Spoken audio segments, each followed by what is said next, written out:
Assalamualaikum warahmatullahi wabarakatuh dan selamat sejahtera. Saya Nur Aika Syakirah binti Mansur akan membentangkan tugasan 2 Asas Penyelidikan BMMB 3143. Okey, tajuk pembentangan saya pada hari ini ialah kesedaran pelajar pengkhususan bahasa Melayu terhadap pengaplikasian kaedah didik hibur semasa praktikal. Kita masuk kepada bab 1 iaitu pendahuluan. Kita terus kepada pengenalan. Menurut Tan Ching dan Ruhizan Muhammad 2022, didik hibur merujuk kepada suatu kaedah yang bersifat hiburan yang digunakan oleh guru dalam sesi pengajaran dan pembelajaran. Seterusnya, dalam konteks pengajaran dan pembelajaran, perkataan didik membawa maksud mengajarkan sesuatu pelajaran, manakala perkataan hibur pula membawa maksud pembelajaran yang menyenangkan atau menghiburkan. Didik hibur merupakan satu pembaharuan yang diperkenalkan kepada murid-murid sebagai kaedah alternatif semasa proses pengajaran sesuatu subjek oleh Kementerian Pendidikan Malaysia KPM. Okey, tujuan didik hibur diperkenalkan adalah supaya sesi pengajaran dan pembelajaran yang dijalankan di dalam kelas menjadi lebih seronok untuk diikuti oleh murid-murid. Kita terus kepada fokus pelaksanaan didik hibur, iaitu fokus pelaksanaan didik hibur dalam proses pengajaran dan pembelajaran adalah kepada penguasaan kemahiran asas sesuatu subjek dalam kalangan murid. 3 kemahiran asas yang perlu dikuasai oleh murid dalam bahasa Melayu pada peringkat sekolah rendah ialah kemahiran mendengar dan bertutur, kemahiran membaca dan kemahiran menulis.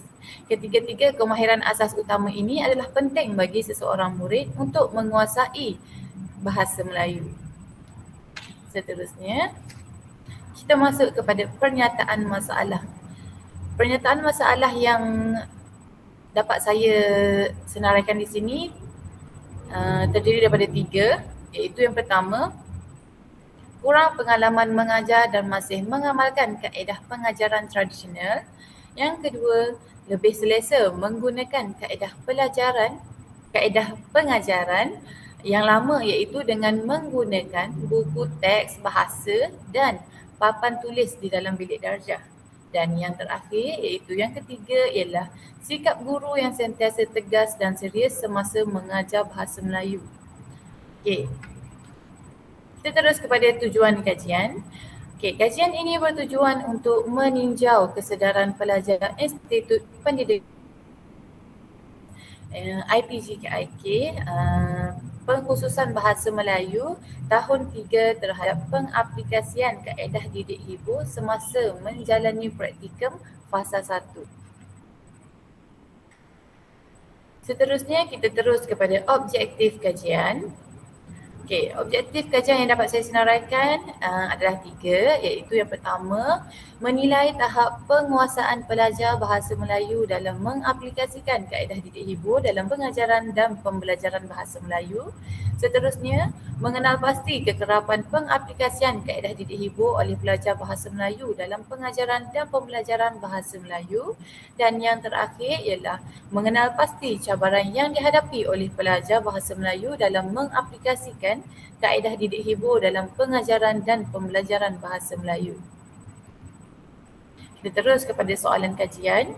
Okey, soalan kajian yang disenaraikan ini merujuk kepada objektif kajian yang sebelum ini saya telah nyatakan. Baiklah, soalan kajian ini yang pertama ialah sejauh manakah tahap penguasaan pelajar bahasa Melayu dalam mengaplikasikan kaedah didik hibur dalam pengajaran dan pembelajaran bahasa Melayu semasa praktikum. Dan soalan yang kedua ialah berapakah kekerapan pengaplikasian didik hibur oleh pelajar bahasa Melayu dalam pengajaran dan pembelajaran bahasa Melayu semasa praktikum. Dan soalan kajian yang terakhir ialah apakah cabaran yang dihadapi oleh pelajar bahasa Melayu dalam mengaplikasikan kaedah didik hibur dalam pengajaran dan pembelajaran bahasa Melayu semasa praktikum. Okey, kita terus kepada skop kajian dan batasan kajian. Kajian ini terbatas kepada perkara-perkara yang dihadkan oleh pengkaji. Antara batasan tersebut adalah dari segi responden dan lokasi. Responden yang dipilih hanyalah kumpulan pelajar IPG Kampus Ilmu Khas Pengkhususan Bahasa Melayu tahun 3 sahaja. Mereka ini telah menjalani praktikum fasa 1 selama 12 minggu di sekolah-sekolah rendah yang berlainan. Seterusnya, dapatan analisis atau hasil kajian yang diperoleh hanya sesuai untuk responden tersebut sahaja dan tidak boleh diaplikasikan kepada mana-mana kumpulan yang lain walaupun di institut yang sama. Oleh itu, sebarang generalisasi terhadap dapatan kajian perlulah dilakukan dengan lebih berhati-hati. Seterusnya kita masuk pula kepada kepentingan kajian. Dapatan kajian yang dijalankan ini adalah bertujuan untuk mengetahui tentang tahap kesedaran pelajar pengkhususan bahasa Melayu terhadap pengaplikasian kaedah didik hibur dalam aktiviti pengajaran dan pembelajaran semasa menjalani praktikum di sekolah-sekolah tertentu. Okey, kepentingan kajian yang pertama adalah kepada pelajar IPG KIK itu sendiri. Okey. Pelajar dapat meningkatkan kemahiran pengaplikasian kaedah didik hibur dalam pengajaran dan pembelajaran bahasa Melayu. Seterusnya, pelajar dapat merancang aktiviti pengajaran dan pembelajaran yang lebih menarik dengan menerapkan dan mengaplikasikan pendekatan didik hibur bagi membolehkan aktiviti yang dirancang lebih menyeronokkan dan disukai oleh murid. Hal ini juga akan membolehkan pelajar mengenal pasti aktiviti yang sesuai serta berkesan yang boleh dilakukan di dalam maupun di luar bilik darjah. Kepentingan kajian yang seterusnya ialah kepada guru bahasa Melayu. Kajian ini diharapkan dapat membantu guru-guru bahasa Melayu untuk menggunakan kaedah didik hibur dengan berkesan untuk meningkatkan penguasaan bahasa Melayu dalam pengajaran dan pembelajaran di dalam kelas. Guru-guru bahasa Melayu juga diharap dapat menguasai kemahiran pedagogi khususnya kaedah didik hibur ini bagi pengajaran bahasa Melayu. Ia penting kerana asas kepada kemenjadian murid bagi bahasa Melayu ialah menerusi penguasaan kemahiran bahasa iaitu kemahiran lisan dan bertutur, membaca serta menulis. Maafkan saya, kemahiran bahasa iaitu kemahiran mendengar dan bertutur, membaca serta menulis.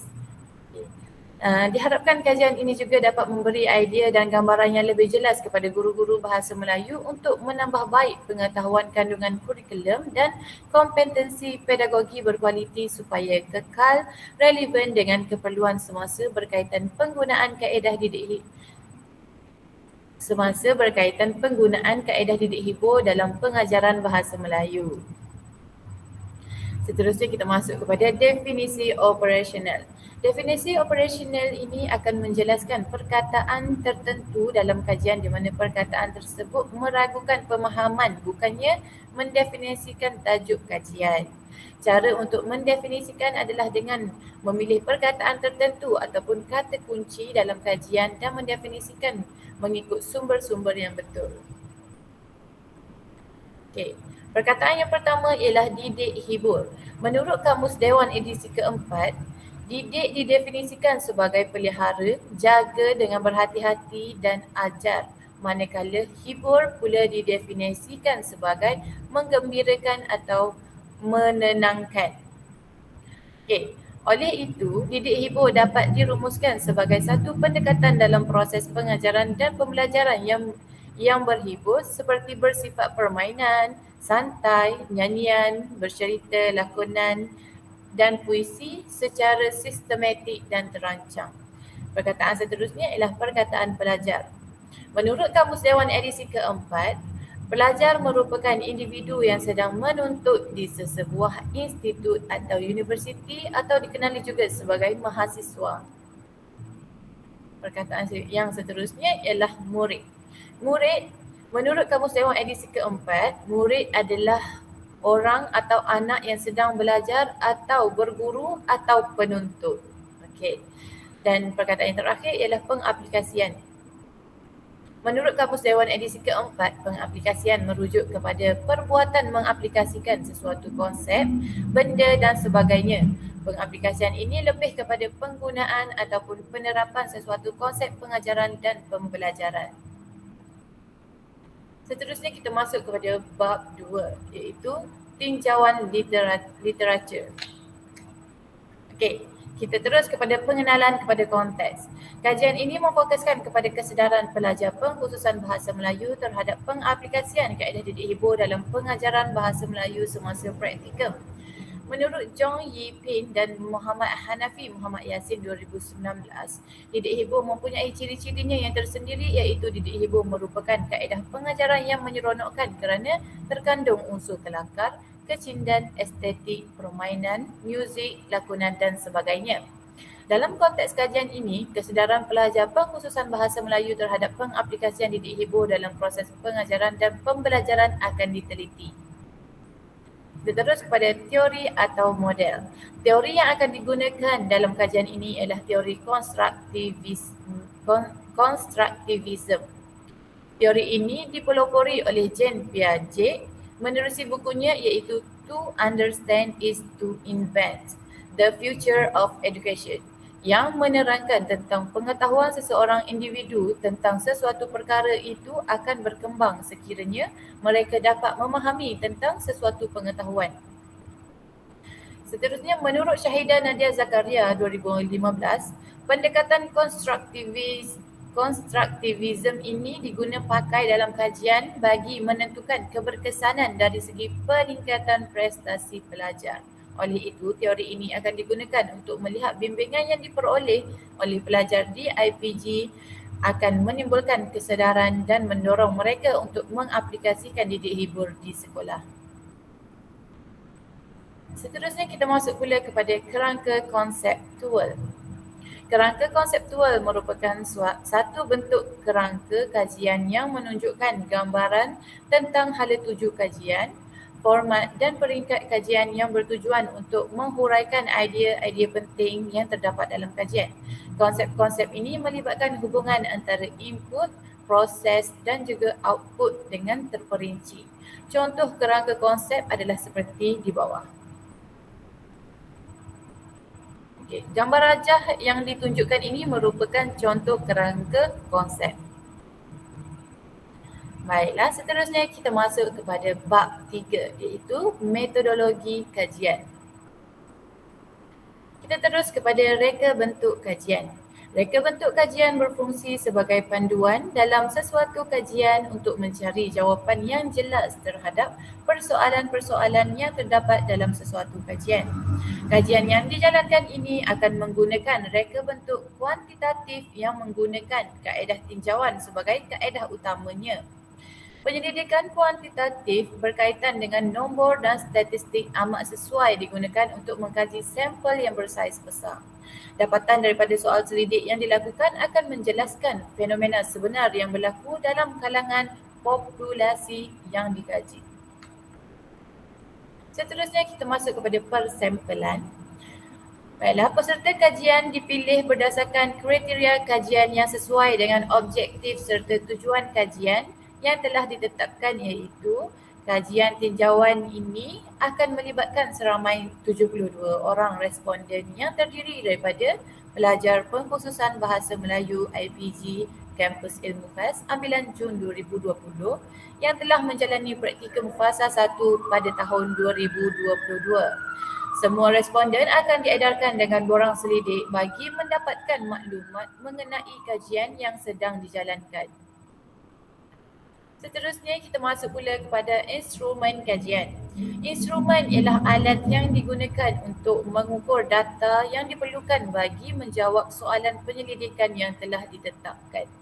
Instrumen yang akan digunakan oleh pengkaji dalam kajian ini ialah dengan menggunakan instrumen soal selidik untuk mendapatkan data kajian yang lebih sistematik dan teratur.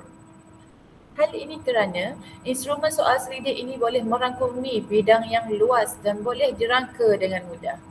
Selain itu, instrumen soal selidik dipilih bagi kajian ini juga adalah kerana soal selidik dapat meningkatkan ketepatan dan kebenaran tindak balas responden kerana tidak dipengaruhi oleh gerak laku pengkaji. Seterusnya, kita masuk pula kepada kesahan. Kesahan merujuk kepada keupayaan sesuatu alat ukur yang berjaya menguji perkara yang perlu diperiksa berdasarkan kepada sudut isi kandungan. Kesahan pakar perlu dilakukan terhadap instrumen yang dihasilkan bagi memastikan kandungan instrumen tersebut jelas dan menepati kehendak pengkaji untuk mendapatkan data.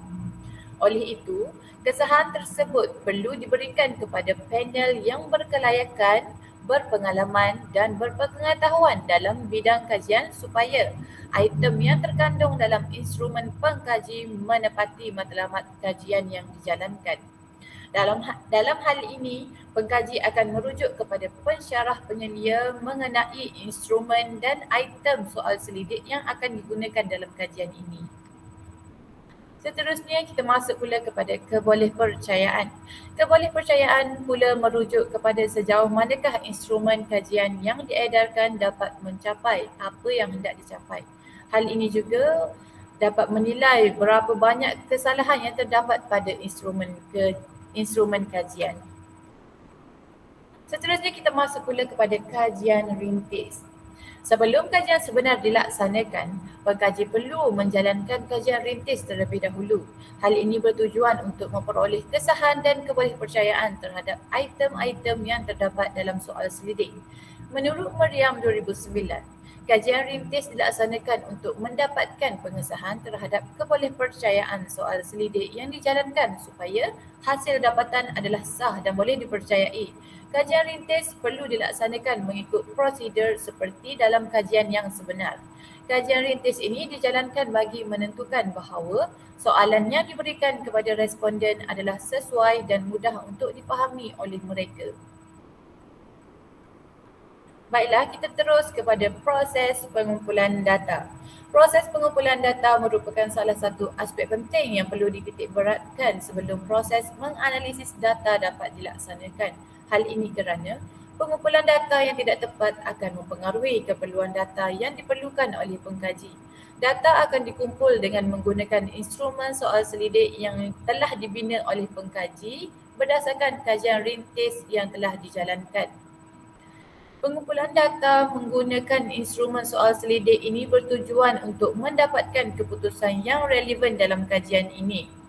Borang soal selidik yang telah dihasilkan ini akan diedarkan kepada jumlah sasaran yang sepatutnya iaitu pelajar Perkhususan Bahasa Melayu ambilan Jun 2020 yang menjalani praktikum fasa 1 untuk menjawab semua item dalam soal selidik tersebut.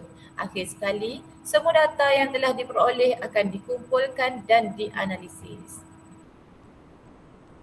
Seterusnya kita masuk pula kepada prosedur penganalisisan data. Prosedur analisis data dijalankan bertujuan untuk mendapatkan data yang diperlukan oleh pengkaji. Data-data yang telah diperoleh daripada responden akan dianalisis menggunakan perisian Statistical Package for Social Science atau dikenali juga sebagai SPSS. Baiklah, kita terus kepada rumusan iaitu rumusan terakhir. Okey, data-data yang dikumpulkan akan dapat memberi maklumat kepada pengkaji untuk melihat sama ada pelajar IPG Pengkhususan Bahasa Melayu mempunyai kesedaran atau tidak dalam pengaplikasian kaedah didik hibur semasa menjalani praktikum fasa 1. Secara keseluruhannya, pengaplikasian kaedah didik hibur dalam pengajaran dan pembelajaran merupakan perkara penting yang perlu dititik beratkan oleh pelajar Pengkhususan Bahasa Melayu. Hal ini kerana kemahiran guru untuk mengaplikasikan kaedah didik hibur dalam pengajaran dan pembelajaran bahasa Melayu mampu untuk mewujudkan suasana kelas yang lebih seronok dan santai antara guru dengan murid. Oleh itu, semua pelajar IPG Pengkhususan Bahasa Melayu perlulah mempunyai kemahiran untuk mengaplikasikan kaedah didik hibur ini dalam pengajaran dan pembelajaran. Baiklah, itu sahaja pembentangan daripada saya. Sekian, terima kasih.